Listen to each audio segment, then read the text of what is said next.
네, 안녕하세요. 두 번째 인사드리는 것 같습니다. 저는 신영증권에서 조선업과 운송업 분석을 담당하고 있는 애널리스트 엄경아입니다. 현재 조선주 흐름 어떻게 보고 계시는지 한 말씀 부탁드리겠습니다. 2025년에 10월까지 거의 쉬지 않고 올라왔었던 상황이라 최근에 이제 고점 대비 많게는 한 20% 아니면 한 15% 정도 내외의 지금 조정을 보이고 있는데요. 저희는 그렇게 펀더멘털에 문제가 있어서 생기는 조정이라기보다는 올해 이제 펀더멘탈 대비해서 조금 아웃퍼폼 했던 것을 어느 정도 좀 반납하는 과정이라고 생각을 하고 있고요. 주가 흐름상으로 봤을 때 펀더멘탈이 계속 훼손이 될 것으로 예상이 되기 때문에 조정받는 수준은 아니라고 보고 있습니다. 매달 10일 간격으로 진행되는 유튜브 무료 특강 아래의 링크에서 신청하세요. 최근에 중국에서 있었던 컨퍼런스에 다녀오셨다고 하셨는데 주목할 만한 내용은 어떤 것들이 있었나요? 2025년 마린텍 차이나를 다녀왔고요. 우리나라에서 코마린이라고 하는 해양 컨퍼런스가 열리듯이 중국에서도 이렇게 마린텍 차이나라고 하는 조선해양 관련 컨퍼런스가 1년에 한 번씩 열리고 있습니다. 일단 규모가 굉장히 많이 커져 있는 상태였었고요. 당연히 여기에는 중국에 있는 업체들도 많이 이제 진출을 했고 한국 업체들도 진출을 좀 하고 있는 상황이라 저희가 이제 한국 부스를 좀 중심으로 그 분위기를 좀 둘러보았고요. 그리고 중국의 조선 업체들도 얼마나 많이 따라 올라왔는지 좀 봤는데요. 일단 중국은 2019년부터 실시했었던 국영기업 2대 기업이 이제 완벽하게 합병을 한 이후에 그 합병 국영기업 한 군데를 아예 한관 전체 통째로 다 전시를 할 만큼 규모가 굉장히 이제 굵직굵직하게 커져 있는 그런 모습을 많이 볼 수가 있었고 중국 업체들의 어쨌든 건조 레코드가 많이 올라와 있어서 투자자분들이 방문했을 때 좀 많이 보여주려고 하는 모습을 많이 보였고요. 우리나라 업체들 같은 경우는 과거 호황기 때 이제 중국에 진출을 했다가 그 기간을 버틴 기업도 있고 버티지 못하고 이미 이제 좀 밖으로 나와 있는 기업도 있어서 우리나라의 그 해양 관련 컨퍼런스에 진출했었던 기업과 중국에 진출되어 있는 그 기업들의 차이가 어느 정도 좀 있었던 것 같습니다. 근데 제가 봤을 때는 상장사보다는 조금 비상장사의 컨퍼런스 진출 정도가 좀 더 컸던 것 같고요. 우리나라 조선 대기업에 주로 많이 의존을 하고 있는 업체들보다는 조선해양 전체 시장에 많이 이제 포지션을 가지려고 하는 업체들이 어느 정도 사이즈가 많이 커졌다라는 게 좀 느껴졌고 중국의 조선업이 커지는 거에 좀 발맞춰서 어느 정도 본업의 그 성장세를 조금 기대할 수 있을 만한 업체들이 좀 보였다는 거에 있어서 긍정적인 측면도 있었고 중국의 산업이 만만치 않게 성장하고 있다는 것 때문에 조금 위협감도 느껴졌던 것 같습니다. 중국 조선업이 위협이 된다라고 말씀 주셨는데 이걸 좀 국내 기업들은 어떤 의미로 좀 해석하면 좋을까요? 우리나라 기업들을 실제로 보면 2025년 이후부터는 국내 사업장에서 크게 양적인 성장은 더 이상 진행하지 않고 있는 측면이 좀 보이는데요. 중국 같은 경우는 이제 업체들을 합쳐서 이거 합친다라고 하면 플레이어가 줄어든다라고 생각을 할 수는 있겠지만 실제로 그룹 안에 넣어서 이제 나라의 지원이 좀 들어가게 되고 그렇다 보니까 어느 정도 금융적인 지원이 조금 안정적인 측면이 있다라는 그런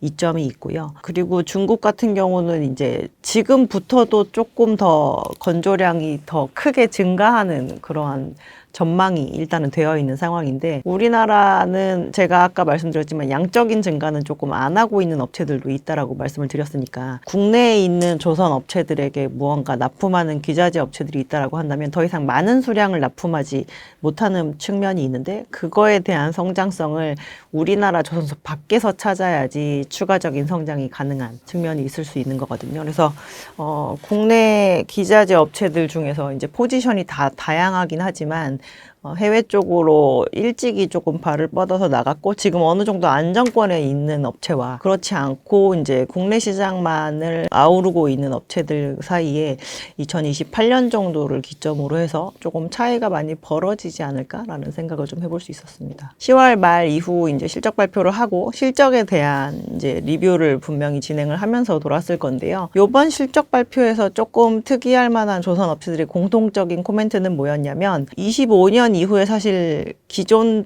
대비해서 캐파가 많이 늘어나는 게 아니었었는데 기존에 있었던 있었던 유유 설비를 약간 재가동하는 업체들이 일부 생겨나면서 국내 업체들 같은 경우도 28년 이후에 조금 더 성장세를 도모해 볼 수 있을 만한 상황인 것 같고, 이렇게 되기까지는 지금까지 받았던 수주가 많다 보니까 어쨌든 시장에서 조금 더 많은 배를 생산해 주었으면 좋겠다라는 요구사항이 있었다라는 거와 일맥상통할 수가 있는데요. 실제로 구체적으로 좀 말씀을 드리면 삼성중공업 같은 경우는 2017년 이후에 지금 가지고 있었던 전체 설비 8개 중에서 2개를 가동을 멈춘 상황이었습니다. 근데 그 중에서 하나를 이제 2026년부터 다시 재가동하기로 한 상황이고요. HD현대그룹 같은 경우는 이제 아시겠지만 HD현대중공업과 HD현대미포를 합병을 함으로써 기존의 울산에 가지고 있는 14개의 설비 중에 실질적으로 가동 자체는 12개가 다 하고 있었던 상황이지만 가동률 기준으로 보면 한 10개 정도만 가동을 했다라고 볼 수가 있는데, 앞으로 한 13개가 활발하게 가동하는 수준으로까지 이제 가동률을 조금 높이겠다, 수주의 포지션을 조금 더 확대하겠다라고 밝힌 바가 있는 상황입니다. 그리고 하나오션 같은 경우는 이미 1분기 실적 발표 이후에 아예 신규 설비를 투자를 해서 기존에 지금 5개밖에 없는 건조 설비를 6개로 다시 재확장하겠다라고 얘기를 한 바 있어서 국내 업체들도 조금씩은 지금보다 양적 성장을 하려고 하는 모습을 좀 보였고, 지금 2025년 3분기 정도까지 저희가 21년부터 받은 수주를 가지고 점진적으로 조금 작업량을 늘려오고 있었는데, 그게 25년에 그래도 계획한 바 이상 아니면 계획한 바 정도 수준까지 달성이 됐기 때문에 이 정도의 성장세도 조금 도모해 보려는 시도를 할 수가 있지 않는가라는 생각을 좀 해볼 수 있을 만한 실적이 이번 3분기 실적이었던 것 같습니다. 올해가 이제 거의 마무리가 되어 가는데 지난 2025년을 좀 어떻게 소화하시는지도 좀 궁금합니다. 국내 대체적인 업체들이 이제 대기업들이 연초에 세웠던 계획치 대비해서는 조금 더 생산 효율화를 많이 경험을 함으로써 계획했던 것보다 조금 더 많은 매출을 대부분 업체들이 좀 기록을 한 상황이고요. 2021년 여름 이후부터 최근까지 주요 재료비에 해당하는 철강제의 가격이 계속 하향 안정화되면서 제품의 가격과 재료의 가격이 이제 역방향으로 움직이는 상황을 거의 만 4년간 저희가 지속을 했었던 상황이었거든요. 그래서 올해 이제 이렇게 빨리 두 자릿수 영업이익률이 나올 거라고 생각을 하지 않았는데, 이제 두 자릿수 영업이익률이 거의 다 나오는 게 굉장히 기정사실화될 만한 실적을 2025년 3분기까지의 실적으로 저희가 알 수 있었던 상황이었고요. HD현대그룹 같은 경우는 이미 두 자리고, 이제 삼성중공업과 하나오션이 둘 다 한 9%대 영업이익률을 기록을 함으로써 4분기 이제 심지어 그거는 3분기가 비수기였음에도 불구하고 저희가 그렇게 나왔기 때문에 4분기 이후부터는 그냥 조선주들은 다들 영업이익률이 두 자릿수가 나오겠구나라는 걸 저희가 좀 가늠을 할 만한 상황이었습니다. 그래서 올해 실적은 성과가 오르는 물량을 건조를 하면 정말 조선업체들이 좋은 이익을 낼 수 있을까라는 거에 이제 시험대였다고 볼 수 있는데, 그 부분을 확실하게 증명해 보인 실적을 보여준 해였다라고 볼 수 있을 것 같습니다. 올 한 해 동안 고환율 상황이 좀 지속되었는데 조선업에는 좀 어떤 영향이 있었는지도 좀 궁금합니다. 국내 조선 업체들뿐만 아니라 해외 조선 업체들도 저희가 수주를 할 때는 달러로 수주를 하기 때문에 달러 대비 로컬의 커런시가 얼마나 약세가 더 많이 진행이 되느니까 사실 조선 업체들한테는 굉장히 유리합니다. 인건비나 아니면 주요 재료비에 해당하는 철강 가격이 보통 그 로컬 커런시로 지불이 되기 때문에 수주는 달러로 하고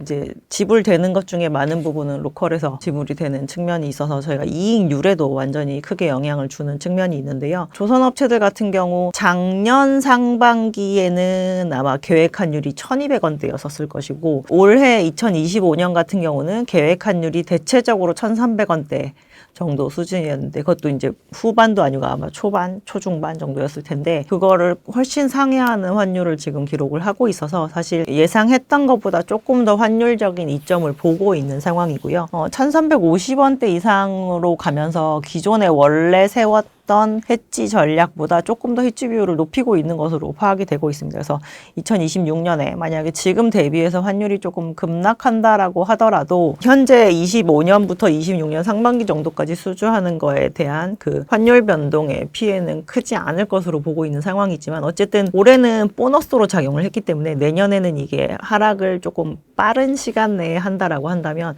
조선주한테 그렇게 좋을 건 없을 만한 요인이라고 보시면 될 것 같습니다. 이제 올해를 어떻게 보면 좀 종합하자면 안 좋은 상황 속에서도 기대 이상의 활약을 했다라고 이해를 한다면 이제 내년에는 좀 어떻게 기대를 하시는지도 좀 궁금합니다. 2025년이 생각보다 그렇게 다 모든 것이 좋지 않았다라고 표현하는 데 있어서는 수주가 생각보다 그렇게 좋지는 않았습니다.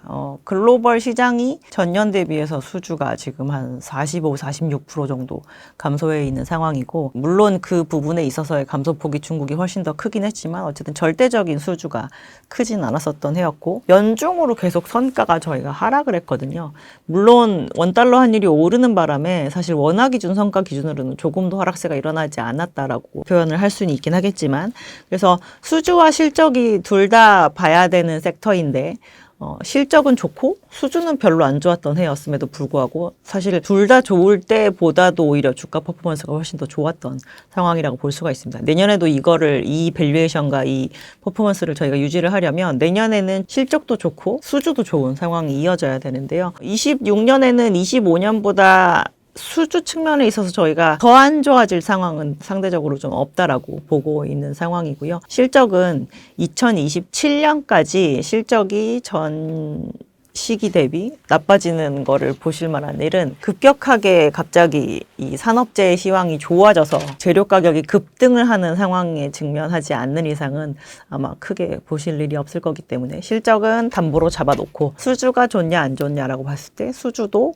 25년이 바닥이었다라고 생각할 수 있을 것 같습니다. 26년에 기대되는 수주는 어떤 것들이 있을까요? 선종별로 좀 말씀을 드리면 2025년에 수주가 그냥 컨테이너선 하나밖에 안 나온 상황이거든요. 갑자기 지금 연말이 되어서 12월이 되니까 1년 동안 안 나오고 있던 부정기선, 탱커나 벌커가 조금 나오고 있는 상황이긴 한데요. 일단 내년에도 올해의 가장 중심점이 되었던 컨테이너 수주 또한 계속 이어질 것으로 보고 있습니다. 전 세계에 한 7,000척 정도의 컨테이너 선박이 있는데 지금 현재 기준으로 이중연료 추진 엔진으로 그 변경을 완료한 것, 그리고 앞으로 변경을 할 것이 확정되어 있는 것들을 합쳐봤자 한 500척 정도밖에 되지 않는 상황이라 내년에도 계속 활발하게 교체가 이루어질 것으로 보고 있는 상황이고요. 2025년 초에 가장 기대 선종인데 실제로 연중으로 기대를 최고로 못 맞춰준 섹터가 이제 LNG선에 해당이 되는데요. 그도 그럴 수밖에 없었던 것이 바이든 대통령의 그 말년 시기에 2024년에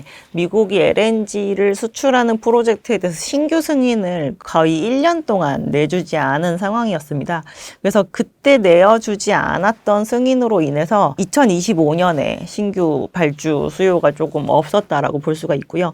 올해 그래서 이제 LNG 관련 신규 수출 프로젝트에 대한 승인이 좀 이루어졌고, 그 수량으로 따지면 그 프로젝트들에 필요한 LNG 캐리어의 수는 한 100척 정도 될 것으로 보고 있습니다. 물론 생산을 하는 시기들이 다르기 때문에 그 100척이 약간 스프레드 되어서 나오긴 하겠지만 어쨌든 25년보다 발주가 적게 나올 일은 없을 것이고, 특히나 한국 업체들한테 중요한 이유 중에 하나가 미국에서 생산되는 LNG의 도착 지점이 대체적으로 중국이 아니기 때문에 중국으로 발주가 되지 않고 한국으로 발주가 될 가능성이 좀 높다라는 측면 때문에 그렇고요. 그리고 이제 주구장창 발주가 나올 것 같은데 계속 안 나오고 있는 부정기선, 아까 제가 말씀드렸던 탱커나 벌커 같은 경우 요즘에 좀 들어서 갑자기 나오는 이유 중에 하나는 계절적인 측면도 좀 있는 것 같습니다. 이제 연말이 되어서 겨울 시즌이 되니까 요즘에 에너지 수송선 운임이 대체로 다 좋거든요. 뭐 오일을 나른다거나 LNG를 나른다거나 아니면은 석탄을 나르는 것의 운임이 대체적으로 좀 좋은 상황인데,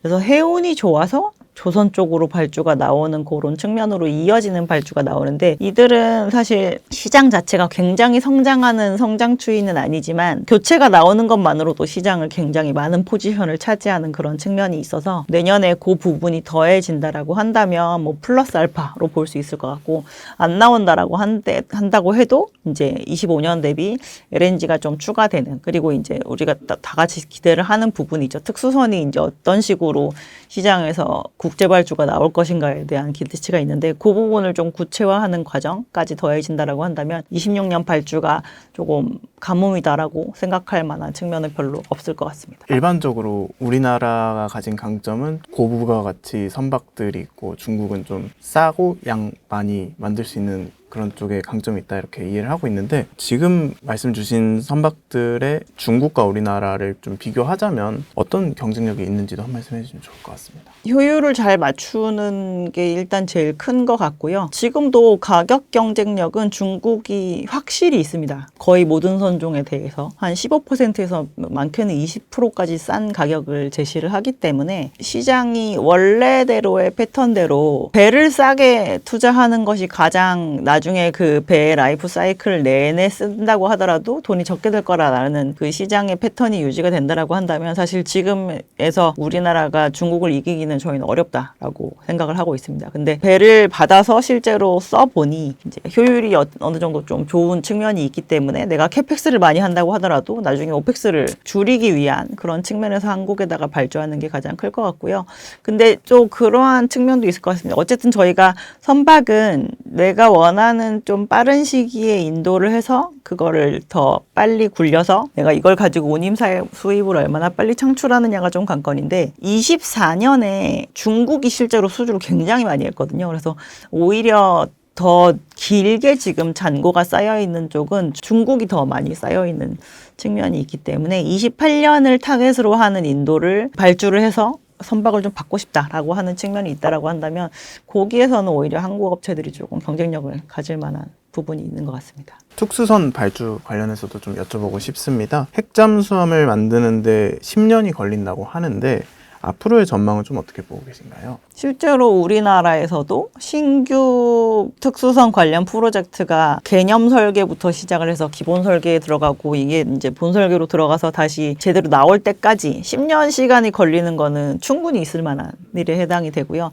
특수선 관련 발주는 전망이라는 걸 할 수가 없습니다.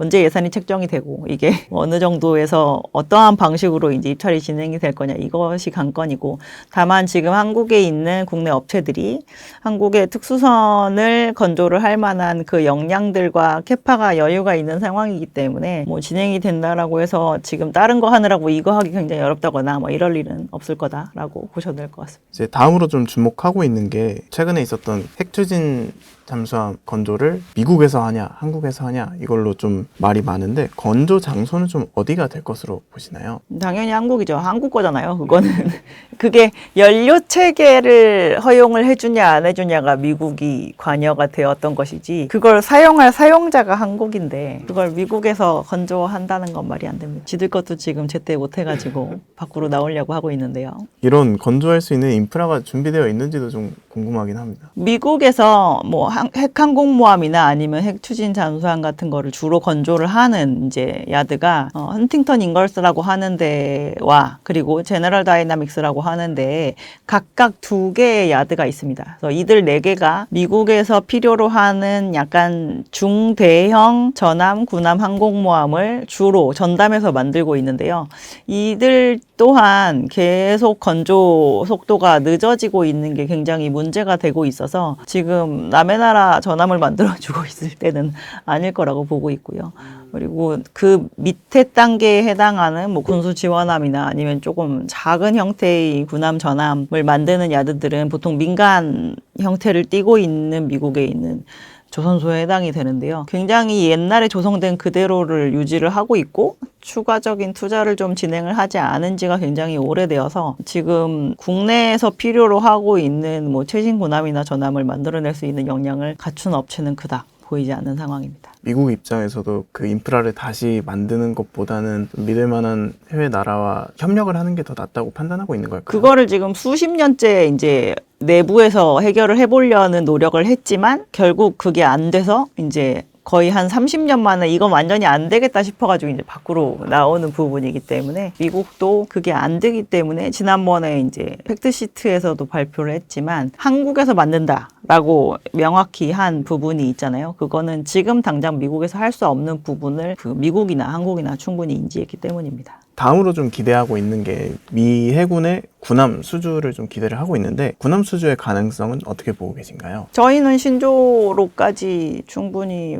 파생이 될 거라고 생각을 하고 있고요. 불과 한 20년 정도를 사이를 두고 미국에서 만들고 있는 군함이나 전함의 건조 기간이 2배 가까이 늘어난 상태거든요. 과거에 한 5년 만에 지었던 거를 지금 뭐 9년, 10년 만에 짓는다거나 이런 식인데, 이거는 숭늉공의 이탈도 굉장히 심해지기도 했고, 이것에 대한 노하우가 계속 전달이 되면서 좀 유지가 돼야 되는데 그것도 잘 되지 않고, 저희가 많이 만들어봐야 그 다음에 만들 때 시행착오가 없을 법한데 이제 그게 진행이 안 되는 게 이제 계속 문제가 산적이 되는 거죠. 그리고 긴 시간을 놓고 보면 미국에서 특수선을 만들고 있는 사업장의 인력들도 계속 숫자가 좀 줄고 있는 상황입니다. 그래서 나라 안에서의 그 산업은 어떻게 보면 약간 정체되어 있는 산업에 해당이 되는 거죠. 그래서 그 부분은 반드시 밖으로 나올 거라고 보고 있는데, 23년 정도부터 미국의 군함과 전함 수가 조금 빠르게 줄고 있는 상황입니다. 저희 노후화돼서 퇴역되는 속도가 빨라서 지금 신규로 들어오는 속도를 좀 못 따라가고 있는 상황인지라,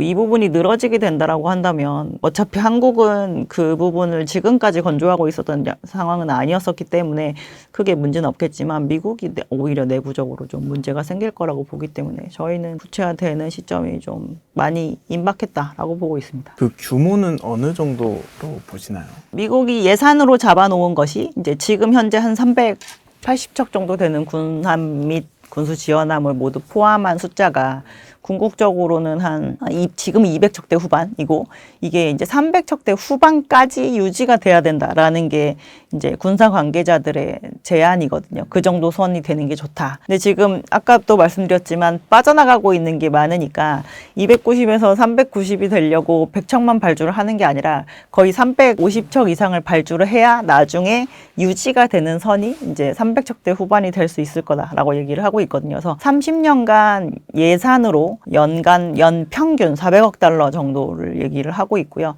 그거는 매년 그만큼 투자가 돼야 나중에 그 정도의 전함대가 좀 유지가 될 수 있다라고 얘기를 하고 있습니다. 그러면 좀 구체적인 그런 함정 발주 예상 타임라인 같은 것도 나와 있을까요? 얘기하는 건 아무 의미 없다고 생각합니다. 저희가 보통 방산 관련된 기업을 분석을 할 때 막 이러한 부분은 뭐 어떤가요? 라고 질문하면 이거는 보안상 말씀드릴 수 없고 이런 얘기가 굉장히 많이 나오는데, 제가 지금 미국에서 군함 발주하는 그 타임라인을 어떻게 알고 있겠습니까? 실적이 이제 잘 나오려면 선가도 굉장히 중요할 것 같은데, 선가에 좀 영향을 주는 요인은 어떤 것들이 있는지 좀 여쭤보고 싶습니다. 그래도 기조적으로 저희가 이러한 것 때문에 성과를 조금 더 높여야 되겠어요 라는 얘기를 하기 좀 편하려면, 사실 재료 가격이 상향 안정화되는 게 훨씬 편합니다. 업황상으로. 근데 지금 재료 가격이 계속 하향 안정화되고 있는 상황이잖아요. 그래서 지금 어떻게 보면 완성조선 업체들은 성과를 굉장히 세게 높여서 부를 만한 니즈가 좀 없는 것도 있습니다. 왜냐하면 지금 시장에서 그러한 심지어 외주 가공비나 이런 것도 막 22년에서 23년으로 넘어올 때 굉장히 많이 올려주고 막 이랬어야 되는데, 그 부분도 지금 굉장히 안정화되고 있는 상황이거든요. 그래서 성과가 지금 여기에서 더 올라가려면 이 선박의 교체에 대한 수요가 조금 빨리 터져서, 저희가 글로벌리 만들 수 있는 선박의 수가 지금 1년에 한 1,700에서 1,800척 사이로 굉장히 제한적인 상태인데, 이게 더 급하게 그걸 훨씬 뛰어넘게끔 뭔가 수요가 나온다거나 이렇게 된다라고 하면, 이제 그러면 그 시간 가치에다가 저희가 가격을 더 불어 넣겠습니다라고 얘기를 해야 되는 부분인데, 요즘에는 사실 그렇게 잘 보이지 않죠. 재료 가격이 너무 안정화되어 있는 바람에. 그러면 선가는 좀 앞으로도 크게 변동되거나 그럴 요인은 없다고 보시나요? 상향 안정화된 상황에서 좀 유지가 될 가능성이 저희는 좀 높다고 보고 있습니다. 그러면 내년 실적은 좀 어떻게 평가하고 계신가요? 내년은 일단 뭐 실적 자체는 뭐 아까도 말씀드렸지만 아마 4분기 이후부터는 그냥 모든 조선 업체들이 다 두 자릿수 영업이익률이 되게 디폴트로 나오게 될 것으로 보고 있고요. 저희가 21년, 22년, 23년, 24년 동안 성과 상승세율이 연초 대비 연말까지 각각 21%, 5%, 10%, 6% 이렇게 올랐었거든요. 그래서 저희는 지금 22년에서 23년으로 넘어가는 수주 분에 해당하는 거를 이제 수주를 받고 있는 상황입니다. 21% 오르고 나서 5%, 10% 오르는 그 구간에 있는 선박 수주를 받고 있는 거잖아요. 재료 가격 계속 가만히 있는데 저희 선가 자체가 적어도 5% 이상씩은 오를 부분이기 때문에 마진이 당연히 꽤나 많이 오르겠구나라는 걸 조금 기대해 보기가 편한 구간인 것 같습니다. 여러 가지 변수들을 종합해 봤을 때 26년에 개선되는 기업들이나 뭐 이런 거를 보고 탑픽은 좀 어떤 기업으로 보시는지도 좀 궁금합니다. 저희는 그 완성조선 업체들 중에서는 합병을 실시를 했던 HD 그룹이 시장에 좀 대처하는 방향성이 가장 적합했다라고 생각을 하고 있고요. 왜냐하면 시장에서 양적인 성장세를 좀 원하는 측면이 있고, 그런데 그거를 지금 가지고 있는 설비를 가지고 합병이라는 이슈만으로도 되게 쉽게 구현해낼 수 있는 부분이 있기 때문에 그런 거고요. 실제로 지금 그 회사의 마진이 다른 경쟁사들보다 조금 뛰어나게 좋게 나오고 있는 걸 확인할 수가 있습니다. 그래서 생산 효율화를 되게 잘 진행을 했구나라는 부분이 있어서 여전히 저희는 완성 조선 업체들 중에서는 탑픽을 HD 한국조선해양을 많이 추천을 해드리고 있고요. 우리나라 조선 업체들 기준으로 2026년이 가스선의 인도가 가장 많은 해입니다. 이 이후로 다시 28년으로 이렇게 넘어가는 측면에 있어서는 가스선보다 다시 좀 컨테이너의 비중이 올라가는 측면이 있기 때문에 기자재 업체들 중에서는 26년 실적이 나오는 동안은 분명히 LNG와 관련된 기업들 같은 경우는 굉장히 숫자가 좋게 나오는 부분이 있을 건데 그거를 27년에도 저희가 기대하기는 조금 어렵거든요. 그래서 그거에 대한 부분은 조금 가늠을 하시면서 기자재 업체들 중에서 내가 요거는 이 시점에 어느 정도 차익 실현을 하는 게 좋지 않을까라는 생각을 좀 해보시는 것도 좀 좋다라고 생각을 하고 있고요. 컨테이너 선박의 그 비중이 늘게 되면 어떠한 일이 있냐면 조선소 밖의 손을 조금 많이 필요로 하는 선종이에요. 그래서 국내 조선 업체들에게 그 협력업체, 1티어 협력업체로 이렇게 손을 많이 써주는 그런 기업들이 있습니다. 대기업과 매칭되어 있는 기자재 업체들이 있는 편이거든요. 제품이 아니라 임가공을 주로 제공을 해주는 그런 업체. 그런 업체들이 오히려 26에서 넘어가면서 27년으로 넘어갈 때 오히려 그런 쪽들은 매출 성장세를 더 볼 수 있으니까 기자재 업체들의 투자의 포지션을 조금 이쪽으로 옮겨가는 거에 대해서도 생각을 해보시는 게 좀 좋을 것 같습니다. 지난 8월 27일 HD 현대미포를 흡수합병하기로 발표를 했는데 그 이후 HD 현대중공업의 전망은 어떻게 보고 계신가요? HD 현대중공업과 HD 현대미포는 HD 현대그룹 내에 있는 3개의 조선소 중에 유일하게 2개만 울산에 지금 존재를 하고 있습니다. 그래서 물리적인 위치가 완전히 붙어 있다라고도 볼 수 있을 만한 부분이라 저희가 조선소의 합병에 대해서 그렇게 밝게 보지 않는 편이거든요. 왜냐하면 이 사업장을 이 사업장 옆에다 띄어다 놓을 수가 없기 때문에 그렇게 보는 편인데 유일하게 좀 시너지가 날 수 있는 위치에 위치하고 있다라는 게 좀 관건이고 HD 현대중공업이 대외적으로는 훨씬 더 유명하다라고 볼 수가 있습니다. 그래서 HD 현대미포가 HD 현대중공업의 브랜드로 영업을 하게 되면 조금 더 수주 측면에 있어서 유리한 측면이 있을 수 있을 것 같고요. 과거부터 쭉 보시면 HD 현대미포가 지금 울산 사업장에서 만들고 있는 선박의 척수가 옛날보다 많이 현저히 떨어져 있다는 걸 아실 수가 있을 겁니다. 과거에는 저희가 한 7, 80척 정도의 선박을 만들었는데 지금은 한 40척대 정도밖에 건조를 하지 않고 있거든요. 그거는 미포가 집중적으로 만들고 있는 MR 탱커에 있어서 중국에서 밀어붙이는 저가의 그 경쟁에서 어떻게 보면 조금 밀려났다라고 볼 수가 있기 때문에 우리가 계속 이 선종에 목을 매야 되느냐 아니면 다른 선종으로의 조금 그 확장을 좀 고려해 봐야 되냐라고 한다면 저희는 후자의 전략이 맞다라고 보는데 요거를 현대중공업과의 합병을 통해서 조금 하게 되면 조금 더 편하게 영업이 될 거라는 거죠. 그래서 HD 현대미포는 향후에 이제 HD 현대중공업의 브랜드로 영업이 좀 이루어지게 되면 기존의 MR 탱커를 주로 만들던 그 사업장에 뭐 조금 더 객단가가 높은 특수선이라거나 이런 것으로 조금 건조 역량을 확대할 수 있는 부분이 있기 때문에 저희가 봤을 땐 가장 적은 돈을 들여서 가장 캐파를 유연하게 늘릴 수 있을 만한 포지션을 이 합병을 통해서 이루어냈다라고 볼 수가 있을 것 같고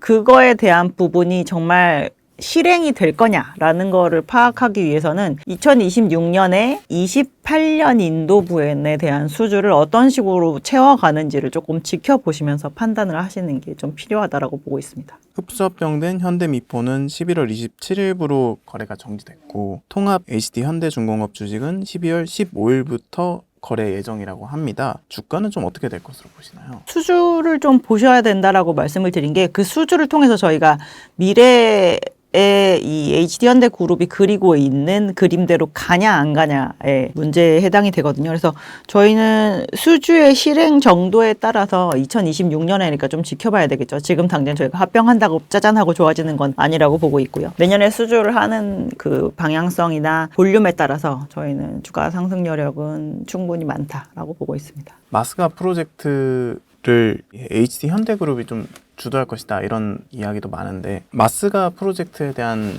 수혜는 어떻게 보고 계신가요? 실제로 뭐 팩트시티에서도 얘기했지만 한국 사업장에서 진행한다라고 했고 저희가 합병을 통해서 여유 캐파를 빠르게 수면 위로 올리는 거라고 말씀을 드렸잖아요.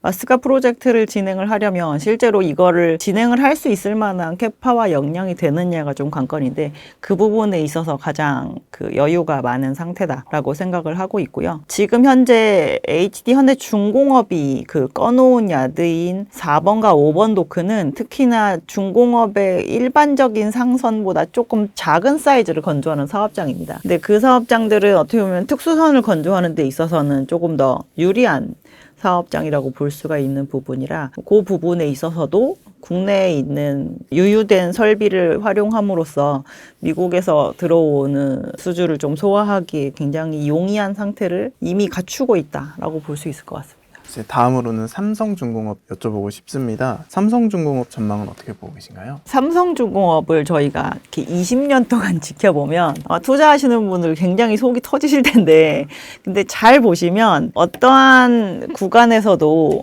경쟁사들 대비 더 이익률이 높은 시기가 잘 없어요. 그렇기 때문에 더 주가 퍼포먼스가 높지 않은 상황이 굉장히 길게 이어지는 측면도 있다라고 볼 수가 있습니다. 근데 일단 2024에서 25년으로 넘어올 때 저희가 조선업체들 중에서 방위산업을 진행하고 있는 업체에게 더 큰 그 메리트를 준 것은 사실이기 때문에 그 부분에 있어서의 측면이 배제되어 있다라는 거는 부정을 할 수가 없습니다. 삼성은 어쨌든 국내에서 방산을 진행하지는 않으니까요. 하지만 저희가 지난 여름에 이제 정상회담에 같이 동행을 하면서 삼성도 미국에 있는 방산 관련 그 MRO를 진행하는 업체와 비건마리 그룹과 저희가 이제 MOU를 맺고 돌아와서 우리도 미국이랑 관련된 MRO나 이런 것들은 진행할 수 있다. 라고 얘기를 해서 MRO 쪽으로 확장하는 거는 어느 정도 가능하겠구나라는 거를 좀 고려는 해볼 수 있을 만한 상황인 것 같아요. 근데 삼성중공업이 조금 더 다른 경쟁사들 대비 더 부각이 되기 위해선 사실 해양 플랜트 사업이 조금 더 활성화되는 모습이 많이 보여야 되는데 그게 LNG의 측면에서는 요즘에 많이 보이고 있지만 오일 측면에서는 별로 보이지 않고 있는 게 있습니다. 저희가 바다에서 파는 기름도 많이 다시 좀 재차 작업이 많이 들어가지 않을까라고 기대했던 부분이 이미 한 3년 정도 지난 상황인데 생각보다 실행 단계로 넘어가지는 않고 있거든요. 그리고 바다에 떠 있는 해양 설비들은 지금도 이제 매해 늙어가고 있는 상황이고요. 저희가 신규 투자가 안 이루어진 지 거의 이제 10년이 넘은 상황이기 때문에 신규로 프로젝트가 진행이 된다라고 한다면 당연히 삼성중공업이 문을 두드리고 오긴 하겠지만 에너지 개발 프로젝트라고 하는 건 실제로 고민의 순간이 6개월, 1년이 아니라 3년, 4년, 5년으로도 확장이 될 수 있는 그런 부분이 있습니다. 그래서 국제적인 유가 자체가 뭐 크게 기조적으로 오르는 측면이 아니라고 한다면 이렇게 희망 고문하는 것 같은 시황은 어느 정도 이어질 수 있다라고 볼 수가 있긴 한데요. 그래도 저희가 미국 관련된 사업을 할 가능성이 없기 때문에 줬던 할인율은 조금 축소해야 될 필요가 있지 않을까라고 생각을 하고 있고요. 내년에 이제 지금까지 상대적으로 경쟁사 대비 조금 낮은 이익률을 보였던 것이 조금 회생이 된다거나 이런 부분을 좀 보이면 그 갭을 줄이는 과정으로 하지만 절대 경쟁사와 동일한 밸류에이션으로 가기까지는 조금 한계가 있다라는 점을 좀 생각을 하시면 좋을 것 같습니다. 다음으로는 하나오션에 대해서 여쭤보고 싶습니다. 하나오션 주가가 미국 특수선 모멘텀으로 가장 많이 수혜를 받았는데요. 앞으로는 좀 어떻게 될 것으로 보시나요? 설비 캐파 대비해서는 조금 과한 저희 밸류에이션이었다고 생각을 하고 있고요. 제가 아까 말씀드렸지만 삼성중공업은 원래 설비가 8개인데 지금 6개를 운영을 하고 있고 그게 7개로 늘어날 예정이고 한화는 5개의 설비를 운영을 하고 있는데 옛날부터 5개는 아니었고 그 채권단 관리 체계에 있을 때 무려 2개를 띄어서 팔았습니다. 그래서 줄어서 7개에서 5개로 줄어 있는 걸 다시 6개로 늘린다고 하는 거고 HD 현대중공업 같은 경우는 이제 합병을 통해서 14개의 설비를 가지고 사업을 하는 거잖아요. 그래서 저희가 사업의 물리적인 사이즈가 원래 삼성이랑 하나가 거의 비슷한 수준이다라고 얘기를 했는데 하나가 그 사이에 저희가 건설 사업 부문에 있는 플랜트를 합병을 함으로 인해서 지금 외형은 좀 커진 상태고 두 회사의 그 이익률 차이가 원래 좀 큰 편이었는데 이걸 확 줄인 것 중에 하나가 양사의 해지 전략이 지금 굉장히 다릅니다. 하나는 거의 해지를 안 하는 것으로 저희가 알고 있고 삼성 같은 경우는 100% 해지를 진행을 해서 지금 이익률에서 좀 크게 차이를 보이고 있는데요. 그래도 지금 시가총액 차이가 좀 심하죠. 그래서 내년에는 방산 관련된 것도 분명히 이제 어느 정도 구체적인 수준으로 이제 수주를 받아서 구체화시키는 단계가 있을 텐데 그 부분이 숫자로 보이기 시작을 하면 저평가에 되어 있었던 부분은 조금 어느 정도 갭을 저희는 줄이지 않을까라고 생각을 하고 있어서 지금 저희 개인적으로는 이제 하나오션의 평가의 레벨은 지금 가지고 있는 것 대비해서는 조금 높다라고 생각을 하고 있어서 이제 내년에 더 아웃퍼폼 할 만한 회사다라고 보기는 조금 어려운 것 같습니다. 이제 다음으로는 기자재 종목 좀 여쭤보고 싶습니다. 기자재 종목들도 고점 대비 좀 많이 떨어졌는데요. 기자재 종목들은 어떻게 보고 계신가요? 기자재들 중에서 여전히 대장 성격을 가져가는 거는 엔진이라는 측면은 저희는 이상이 없는 부분인 것 같고요. 왜냐하면 친환경 선박으로 바꾸는 그 기조 자체가 아예 바뀌지 않는 상황인데 거기에서 제일 중요한 부분은 엔진이기 때문이다라는 부분은 어쨌든 부정할 수 없는 것 같고요. 근데 이제 앞서서 저희가 말씀드렸다시피 우리나라 사업장을 기준으로 했을 때 지금 큰 변화는 가스선에서 컨테이너로 넘어가는 측면이 있기 때문에 26년, 27년에는 가스선 관련 포지션을 가지고 있는 기자재들이 유리할 거지만 그 부분이 그들이 보여줄 수 있는 퍼포먼스에 어떻게 보면 피크일 수 있다라는 부분을 좀 생각을 하셔야 될 것 같고요. 컨테이너와 관련된 사업을 많이 진행을 하고 있는 업체들 같은 경우는 오히려 27에서 28로 넘어갈 때 성장세를 기대를 해볼 수 있다라는 측면이 있으니까 그런 쪽으로 포지션을 조금 바꾸시는 게 어떨까라고 생각을 하고 있습니다. 구체적인 업체들을 좀 말씀을 드리면 가스선과 관련된 업체들은 한국카본과 동성화인텍이라고 하는 업체가 있고 대기업에 연계되어 있는 임가공을 주로 많이 납품을 하는 기업들은 세진중공업, 오리엔탈전공 그리고 현대힘스 같은 업체가 있습니다. MRO 시장은 어떻게 보고 계신가요? MRO 시장은 만약에 궁극적으로 저희가 신조와 MRO가 둘 다 나온다라고 한다면 지금 현재 미국 MRO에 대해서 저희가 신규로 라이센스 취득을 시도를 하고 있는 업체들이 있거든요. SK 오션플랜트나 HJ 중공업 같은 업체들이 있는데 그런 중형 사이즈의 업체들에게 MRO가 주로 많이 가게 된다 가능성이 높다라고 보고 있고 대형 업체들 기준으로는 오히려 신조 쪽으로 많이 틀어지지 않을까. 그래서 오히려 내년에는 중형 사이즈 업체들이 지금 신경을 쓰고 있는 거를 신조에서 MRO로 옮겨가는 측면이 있잖아요. 그래서 어떻게 보면 중간 사이즈 조선 업체가 조금 귀해지는 측면도 상대적으로 있을 것 같습니다. 최근 2, 3개월 정도 조정이 있었는데 그 조정에도 좀 많은 분들이 힘들어 하신 분들이 계시거든요. 그런 분들에게 좀 투자 조언을 해주신다면 어떤 말씀 해주실 수 있을까요? 최근 최근 2, 3개월이 힘드셨던 분들은 조선 투자하지 마시라고 저는 말씀드리고 싶습니다. 저희가 이게 하락이 쎄할 때가 있거든요. 그러니까 이거를 기점으로 더 좋아질 게 아무것도 보이지 않는다라고 싶을 만한 그런 하락세가 저희는 아니라고 보고 있는데 그리고 너무 많이 욕심쟁이잖아요. 지금 1년에 몇 배가 오른 종목들이 있는데 20, 30%이 조정받은 거에 대해서 상처를 받으셨다라고 한다면 내가 뭘 잘못하고 있을까 생각하시면서 차라리 다른 섹터 투자하세요. 그것도 괜찮은 방법입니다. 특히나 24년 하반기와 25년 상반기 같은 경우는 조선주가 더 투자 시장에서 선택이 되었던 이유 중에 하나가 다른 데로 도망갈 섹터가 되게 없었거든요. 근데 오히려 25년 하반기가 되어서 지금 그런 20-30%의 하락이 더 괴로우신 이유는 내가 다른 거 저거 사는 게 좀 더 나았을 텐데 이거 들고 있어가지고 조금 상대적으로 안 되나? 라는 생각을 분명히 많이 하시기 때문인 것도 있을 건데 그래서 시장에서 바라보는 큰 손의 투자자들도 지금 어떻게 보면은 조선 밖에 살 게 없었던 시장에서 조선 말고 다른 것도 살 수 있는 시장이 되어 있는 상황이잖아요. 그렇다고 한다면 조금 더 투자의 포지션을 넓혀보시는 것도 저희는 나쁘지 않은 선택이라고 생각합니다. 투자를 하면 결국에는 수익 실현을 해야 되는 것이 목적이기 때문에 언젠간 또 매도를 하셔야 될 것 같은데요. 매도하기 좋은 시점은 언제라고 보고 계신가요? 1차적으로 조금도 다치고 싶지 않다라는 그런 포지션이시라고 한다면 저희는 27년 정도까지는 괜찮을 것 같긴 한데 그 다음에는 조금 시련이 있을 수 있을 거라고 생각하고요. 왜냐하면 선종 믹스가 조금 바뀐다거나 이런 걸로 인해서 정체 구간으로 들어가는 것 같은 생각이 분명히 들만한 측면이 있기 때문이고 그것보다도 더 짧게 본다. 나는 모멘텀 위주의 투자자이다라고 한다면 미국 관련된 발주가 나오면 그때 시점에서는 조금 비중을 줄여보시는 것도 저희는 생각해 볼 만한 일이라고 생각합니다. 주가가 예전에는 이렇게 고점 찍고 내려왔다가 이렇게 조정이 길어졌다라고 하면 이제 앞으로는 계단식으로 계속 상승한다고 보는 의견도 많은데 거기에 좀 동의하시나요? 실적이 아마 2년이 앞으로 그렇게 흘러갈 거라서 그렇게 보는 것 같고요. 저희가 이게 이제 사이클 산업이니까 사이클의 피크일 때는 어떠한 식의 주가 반응이 있는지 그리고 투자자의 심리가 어떻게 바뀌는지를 봤을 때 수주 시장이 이미 망가져 있는 상태인데 실적밖에 볼 게 없는 상황에서 이익률이 하락하는 게 아니라 이익률이 더 이상 높아지지 않으면 시장이 굉장히 불안해하거든요. 그래서 그런 것 때문에 얘기를 한다라고 한다면 이익률은 27년까지 계속 높아질 거라는 얘기인 거죠. 그래서 실적이 나오면 아 근데 싸네 라는 생각이 들지만 근데 시장이 또 다른 것도 오르네 라고 하면 이제 좀 하긴 하겠지만 조선을 지워버리고 가기엔 굉장히 애매한 상황인 거죠. 저희가 실적 받쳐주는 주식을 놓고 가는 거는 굉장히 어려운 측면이 있거든요. 그래서 그러한 것 때문에 아마 그런 얘기를 하시는 것 같고 그러한 측면에 있어서